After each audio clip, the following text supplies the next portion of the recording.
what do you believe are going to be the most important sales behaviors that clients are going to demand when we come out the back of this? What is going to be crucial in terms of that sales experience? Fergus, do you want to kick us off? Yeah, can do. And I think everything that's gone on over the last few months, there's been a lot that has accentuated trends that were already in the market.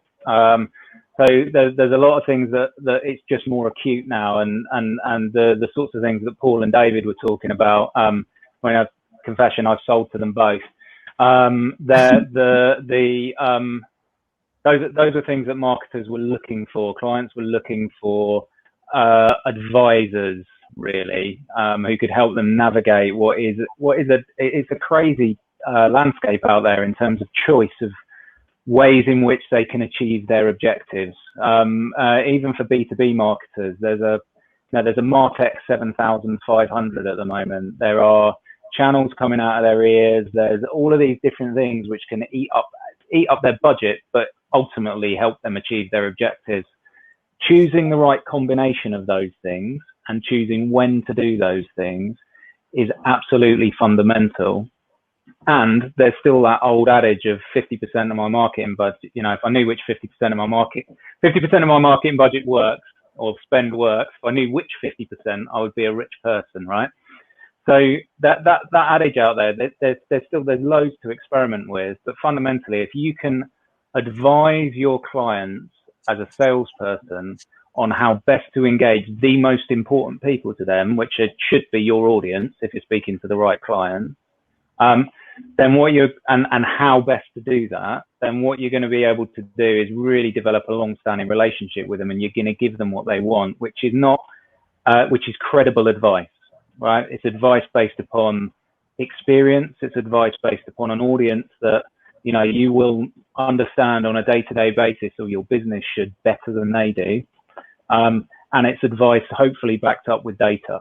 And if not, some really bloody good case studies, if you don't have the data. And so if you can become that advisor, then that's great. As my 4 kids consistently tell me, by not listening to me and continue to play whatever computer games they're on, you can't give advice without listening first, without asking the right questions first and finding out what the real problem is, and then advising on the solution. So stop flogging product. If you have been flogging product, listen to your clients. They will thank you for it, and then come up and then advise them on what you would do if you were in their situation. I totally agree with that, and I'm going to jump in on that. I just think something that has really, what I've noticed in the market is that salespeople are so focused on having calls with their clients that they're choosing not to call their clients' clients. So they need to be speaking to our visitors or the end users, you know, our clients, and that's how you become the best advisor, by knowing everything, the challenges, the objectives, what's going on in the client's market. And there's just so few salespeople who realize that is such an important part of it, actually taking that time to have those calls and not just hitting the phones or having those meetings with just the people you're selling to. So I completely agree with everything that you said there, Fergus. I wonder, Katie, how often people really plan a contact strategy for their most important clients. You know, it comes naturally to big key accounts. Anyone who's on this call who sells, you know, $100,000, $200,000 deals will know that you are not just contacting them to sell to them. Okay? Yeah. But it's the little guys who churn much quicker, who are getting 1 call a year. Guess what? It's around about rebook time, and would you like the same space again? And, you know, having that planned out, some form of contact strategy. Most people on this call will be bored of me telling them how good CRM is. But you know what? You can plan that stuff. And I think that's when that customer contact becomes a lot more real life for people, and you'll get a bigger result. And I mean, I wanted to jump in on this, if I may, and say that for me, there's a singular behaviour here that I think makes a big difference, and that's authenticity. And it's knowing that you've got genuine salespeople who want to work with customers and find out what they really need. And if I may offer the first swear word of the webinar role, give a real shit about it. And you know, we hear this a lot. If you've been on any number of webinars over the last couple of weeks, months, whatever, you'll know that they're talking about getting to know your customer. And no one ever really gets into the detail of what they mean by that. And I want to kind of help out by giving a really easy one-line takeaway. And that is to actively listen to a customer. And even that's cliche and overused. And so let me really boil this down, okay? If you've ever been listening to a customer and you've been listening to reply rather than listening to understand, then you've been doing it wrong, okay? To really have a good, active listening conversation with a customer isn't to think of the next quirky sales line to come up with or snappy bit of training that you heard from one of Flume's sessions with Uncle Raoul. It really is about listening to understand what they actually want. And Raoul will tell you, he's done the research on this. Most people don't know what they want.